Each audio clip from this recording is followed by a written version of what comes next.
Apreciados amigos, la permanente bondad de esta televisora amiga nos permite disfrutar de otro momento de estudio y reflexión basado en las certeras profecías de la palabra de Dios. Con especial afecto saludo a todos ustedes, expresándoles al mismo tiempo mis más caros anhelos de gozo y paz en el Señor. En nuestro tema anterior comenzamos el estudio del capítulo 8 del libro de Daniel y del mensaje tan importante que contiene.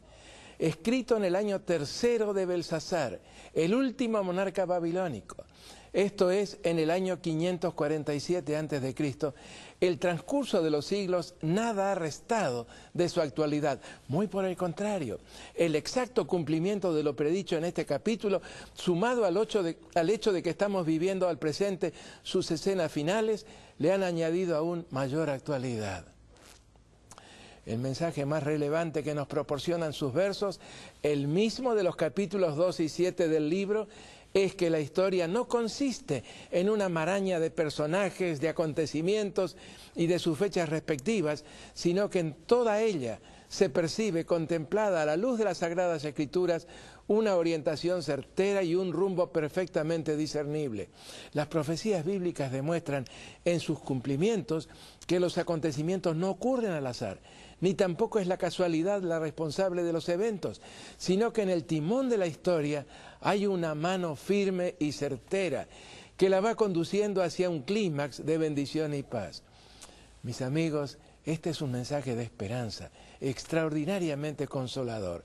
No estamos sometidos al arbitrio de fuerzas caprichosas e impredecibles, sino que la mano del Creador y sustentador nos va guiando hacia un final dichoso.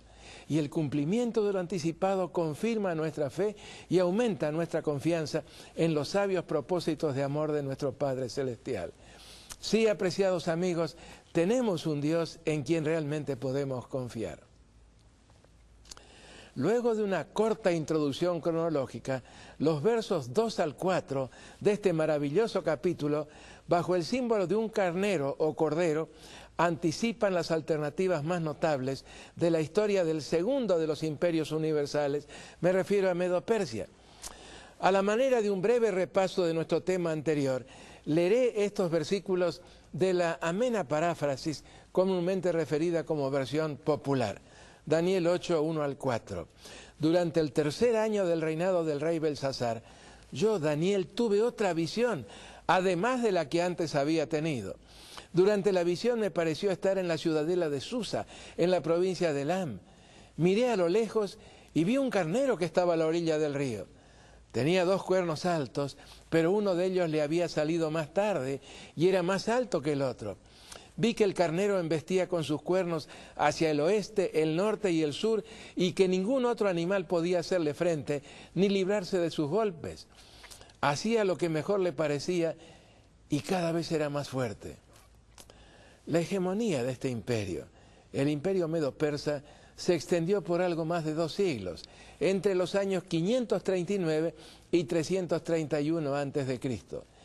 En los 3 versos siguientes, del 5 al 7, Daniel describió lo que habría de ocurrir después. Como el verso 21 identifica a este símbolo como el poder greco-macedónico, el tercero de los imperios universales, leamos el pasaje con esto en mente y siempre en el lenguaje de la misma versión popular. Todavía estaba yo pensando en lo que había visto cuando me di cuenta de que un chivo venía del oeste, corriendo tan deprisa que ni siquiera tocaba el suelo. Este chivo tenía un gran cuerno entre los ojos, y cuando llegó cerca del carnero de 2 cuernos, que yo había visto junto al río, lo embistió con todas sus fuerzas y le rompió sus 2 cuernos, sin que el carnero tuviera fuerzas para enfrentarse con él. Después el chivo derribó por tierra al carnero y lo pisoteó, sin que nadie pudiera salvarlo. Hasta aquí las palabras del profeta, anticipando cómo Medo-Persia eventualmente habría de caer bajo Grecia, el macho cabrío o chivo procedente del oeste. Resulta particularmente interesante la descripción de la velocidad del avance greco-macedónico sobre los territorios del imperio medo-persa. En efecto, se nos dice que el macho cabrío procedente del oeste venía sin tocar la tierra. En otras palabras, muy rápidamente, lo que coincide en un todo con el símbolo del mismo imperio greco-macedónico en el capítulo 7. Un leopardo con 4 alas de ave en sus espaldas. Otro símbolo de la gran celeridad de su avance arrollador. La descripción del mismo poder continúa en el verso 8. Y el macho cabrío se engrandeció sobremanera, pero estando en su mayor fuerza, aquel gran cuerno fue quebrado, y en su lugar salieron otros 4 cuernos notables hacia los 4 vientos del cielo. Sí, a pesar de una campaña tan fulminante y veloz, a pesar de que todo el mundo conocido habría de postrarse bajo sus pies, el gran cuerno, interpretado en el verso 21 como referencia a su primer rey, Alejandro III Magno, no subsistiría. El momento de su mayor apogeo sería tan solo el preludio de una sorpresiva y estrepitosa caída, cuando se dividiría en 4, tal como también anticiparan las 4 cabezas del leopardo del capítulo 7. Alejandro III Magno, el gran conquistador macedónico, cruzó el estrecho de Dardanelos, llamado el Esponto en aquel tiempo, en el año 335 a.C. Tan solo 4 años más tarde, destruido ya el imperio medo-persa, Alejandro se transformó en el dueño del mundo de aquellos días. Sin embargo, y a pesar de su juventud y del enorme poder concentrado en sus manos, 8 años más tarde, el poderoso monarca moría prematuramente, como consecuencia de una combinación letal de embriaguez y paludismo. Dueño del mundo, pero no del apetito por el licor. Y eso que comenzó bebiendo moderadamente. Tristemente, esa es siempre la misma historia, apreciados amigos. Nunca ha existido un alcohólico que no haya comenzado bebiendo moderadamente. Por eso, lo mejor, lo más sabio, lo más inteligente es no beber nunca una sola gota de alcohol, no importa cuál sea el nombre de la bebida que lo contiene, ni cuánto pueda estar de moda su consumo. Cuando agonizaba en su lecho de muerte, Alejandro III todavía alcanzó a contestar inteligiblemente la ansiosa pregunta que le hicieron sus generales. ¿Quién será tu sucesor? El más fuerte, fue su enigmática respuesta. Cada uno de ellos, como es lógico suponerlo, trató de demostrar que era a él a quien se había referido el gran conquistador. Y en ese intento se derramó mucha sangre a lo largo de algo más de 2 décadas. Finalmente, en el año 301 a.C., después de la gran batalla de Ipso, en el ángulo sudoccidental del Asia Menor, el imperio greco-macedónico se dividió en 4. No en 3, no en 5, sino exactamente, y tal como lo había anticipado la profecía, en 4. Las 4 cabezas del leopardo del capítulo 7 y los 4 cuernos del capítulo 8. Así lo había adelantado Gabriel en los versos 21 y 22. El macho cabrío es el rey de Grecia, y el cuerno grande que tenía entre sus ojos es el rey primero. Esto es el más importante, el principal. El primer gobernante en merecer el título de rey. Y en cuanto al cuerno, que fue quebrado y sucedieron 4 en su lugar, significa que 4 reinos se levantarán de esa nación, aunque no con la fuerza de él. Así fue como surgieron, precisamente, hacia los 4 vientos del cielo. Casandro quedó con Grecia y Macedonia, es decir, con casi toda la porción europea de lo que había sido el imperio de Alejandro. Lisímaco se apoderó de Tracia y Asia Menor. Seleuco I Nicátor se posesionó de la porción más grande, ya que extendió su dominio hasta los límites de la India. Y Ptolomeo I Sóter, el cuarto, se conformó con Egipto, Palestina y parte de Siria.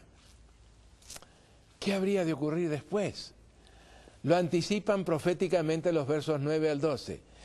Cómo de uno de los 4 puntos cardinales haría su aparición un nuevo poder, extraño, de un accionar siniestro, simbolizado por un cuerno pequeño, como lo describe el verso 9. En sus comienzos habría de ser insignificante, minúsculo, pero no permanecería así por mucho tiempo, sino que llegaría a hacerse insospechadamente grande. ¿Cómo? Esta es la forma en que lo explicó Gabriel. Daniel 8, 23 al 25. Y al fin del reinado de estos, esto es, de las divisiones resultantes de la división del imperio de Alejandro, se levantará un rey altivo de rostro y entendido en enigmas, y su poder se fortalecerá, mas no con fuerza propia, y causará grandes ruinas, y prosperará, y hará arbitrariamente, y destruirá a los fuertes y al pueblo de los santos.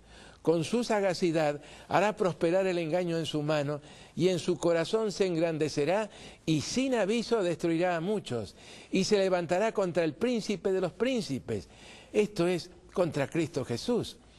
Una descripción impresionante de un poder que, comenzando como entidad política, terminaría incursionando también en el campo de lo religioso, y lo haría sin retroceder ante ningún escrúpulo, actuando obsesivamente en procura de sus objetivos de dominio y opresión. Afortunadamente, la descripción anticipa también un desenlace dramático y esperanzador, producido por la intervención divina.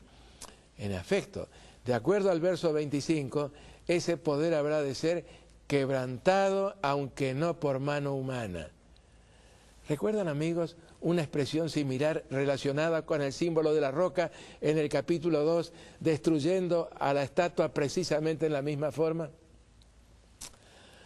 Volvamos al verso 9. Y de uno de ellos, es decir, de uno de los 4 vientos o puntos cardinales, salió un cuerno pequeño que creció mucho al sur y al oriente y hacia la tierra gloriosa. Lo notable del caso es que no se describe el animal del cual procede este cuerno. Por otro lado, en nuestro tema anterior vimos que los animales de esta visión son solamente 2, el carnero y el macho cabrío, lo que podría anticipar alguna referencia al santuario, ya que esos eran los 2 animales que se ofrecían en sacrificio, el cordero en el sacrificio diario y el chivo en el anual. Pues bien, en el verso 14 encontramos la confirmación de esta presuposición. Y él dijo, hasta 2300 tardes y mañanas, luego el santuario será purificado. Sí, tal como lo habíamos adivinado, el santuario es parte del mensaje, una parte sumamente importante de Daniel capítulo 8.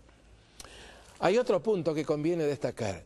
Siendo que el cuerno pequeño es descrito como creciendo hacia el este y el sur, su procedencia solo podría ser del noroeste. ¿Cuál fue el imperio?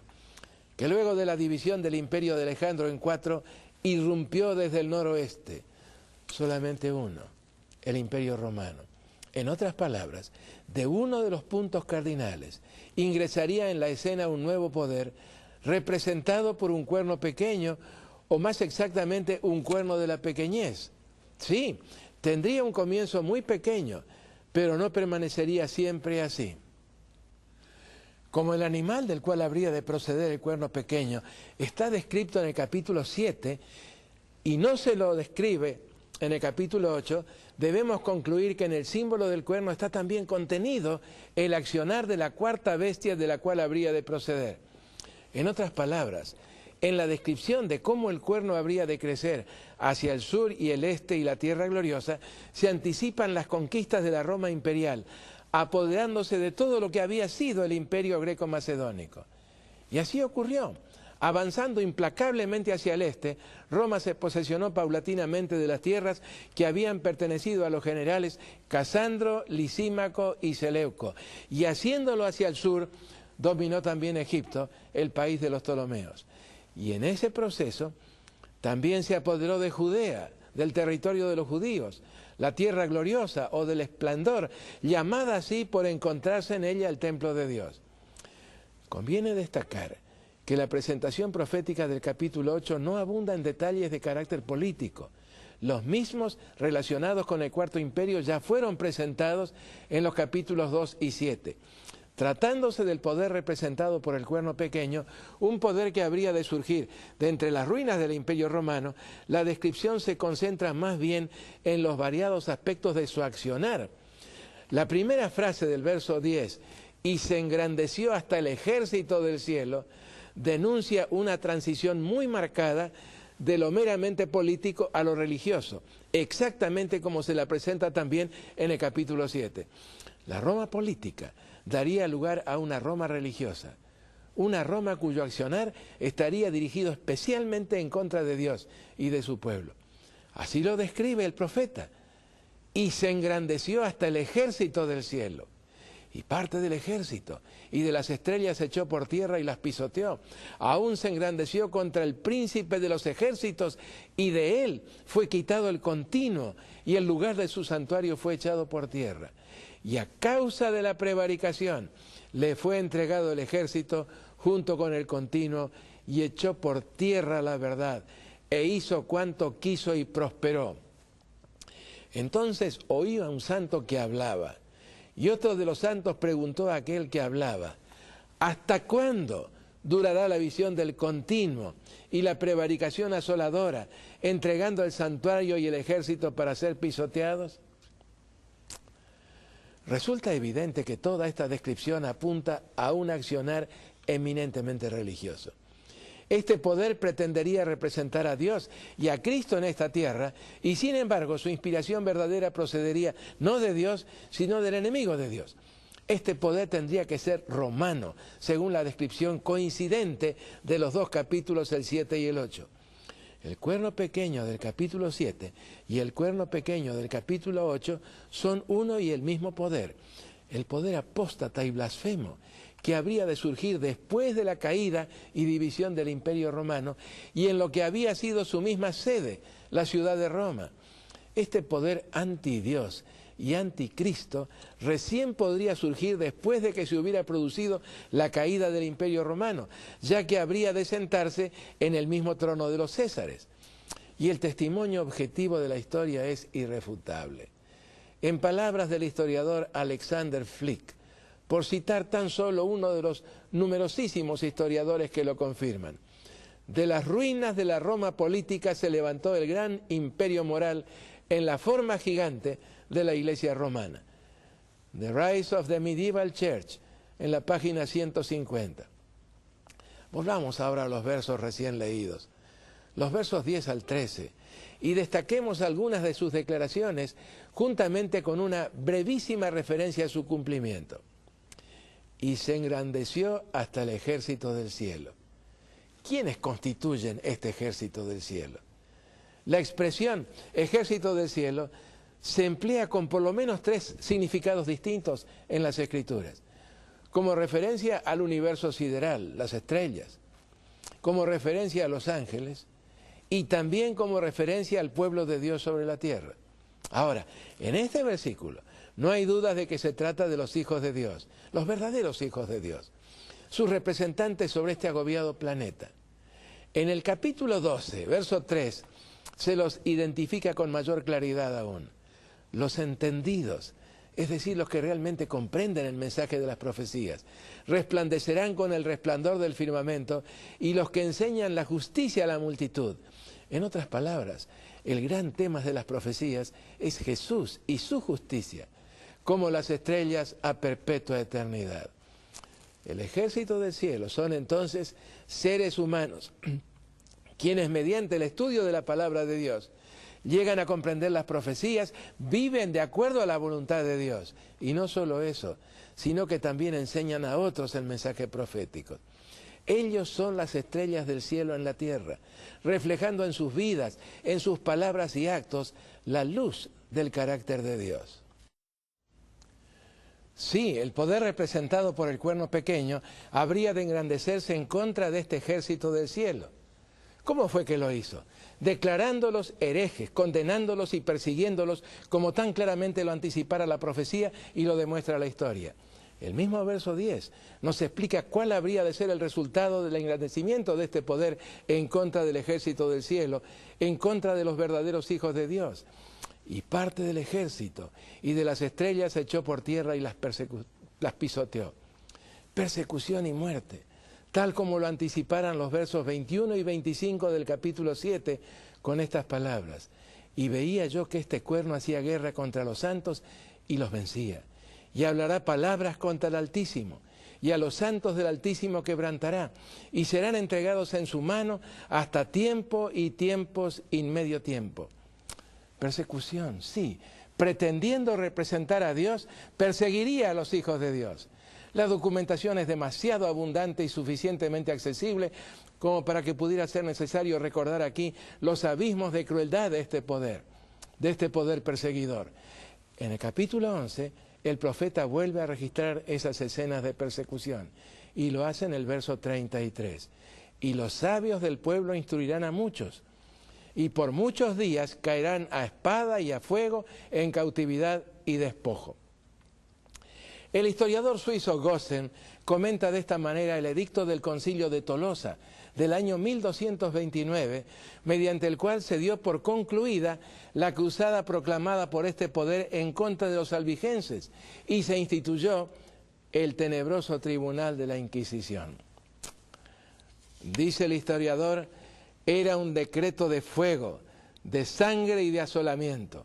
En sus capítulos 3, 4, 5 y 6 disponía que se destruyeran por completo hasta las casas y los más humildes escondrijos, y aun los retiros subterráneos de los que fueran convictos de poseer las Escrituras, y que ellos mismos fueran perseguidos hasta en sus montes y en los santos de la tierra, y que se castigara con severidad aún a sus encubridores. Estos decretos fueron, siempre en las palabras de Gossen, seguidos durante 500 años de suplicios sin cuento en los que la sangre corrió como agua. Qué triste, muy triste. Pero avanceo. Leo ahora en el versículo 11, siempre del capítulo 8. Aún se engrandeció contra el príncipe de los ejércitos. ¿Quién es este príncipe de los ejércitos? Aquel que conduce a su pueblo en la tierra, el Señor Jesús. En palabras de Gabriel, en el verso 25, acerca del accionar del poder político religioso romano representado por el cuerno, con su sagacidad hará prosperar el engaño en su mano y en su corazón se engrandecerá y sin aviso destruirá a muchos y se levantará contra el príncipe de los príncipes. Este poder se levantaría aún contra el príncipe de los príncipes, Cristo Jesús. ¿Cómo lo haría? El mismo verso 11 lo aclara. Lo haría tratando de arrebatarle funciones que corresponden exclusivamente al Salvador del mundo. En efecto, dice así, y de él, es decir, del príncipe de los príncipes, ¿qué haría? Fue quitado el continuo. Lo que el original dice en realidad es que este poder trataría de arrebatar del príncipe de los príncipes algo a lo cual llama la continuidad o el continuo. ¿A qué se refiere? ¿Qué es esta continuidad? Lo explica la frase siguiente, y el lugar de su santuario fue echado por tierra. Fijémonos bien, amigos, para poder arrebatar a Cristo la continuidad, tendría que echar por tierra su santuario. ¿Qué santuario? San Pablo lo explica muy bien en su carta a los Hebreos, capítulo 8, los versos 1 y 2. Ahora bien, el punto principal de lo que venimos diciendo es que tenemos tan sumo sacerdote, el cual se sentó a la diestra del trono de la majestad en los cielos, ministros del santuario y de aquel verdadero tabernáculo que levantó el Señor, no el hombre. ¿Dónde está entonces el santuario de Cristo? El versículo es claro, en los cielos. El término continuo o continuidad es referencia a la obra de Cristo en el santuario celestial, aplicando en la forma de intercesión, esto es de perdón y limpieza del pecado, los méritos de la expiación que Él obró sobre la cruz. Por eso mismo San Pablo afirma, escribiendo a Timoteo, porque hay un solo Dios y un solo mediador entre Dios y los hombres, Jesucristo hombre.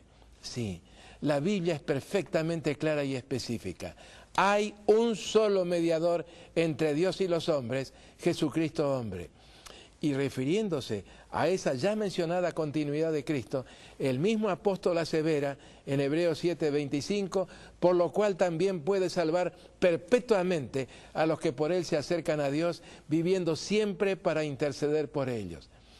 Viviendo siempre o continuamente para interceder por ellos. Esto es, por quienes lo aceptan como su Salvador personal. ¿Cómo fue que el cuerno pequeño pudo haber cumplido esa especificación y de él fue quitada la continuidad y el lugar de su santuario fue echado por tierra? Este versículo, Daniel 8:11, nos da la respuesta. El lugar de su santuario, el santuario de Cristo en los cielos, fue echado por tierra. ¿En qué forma?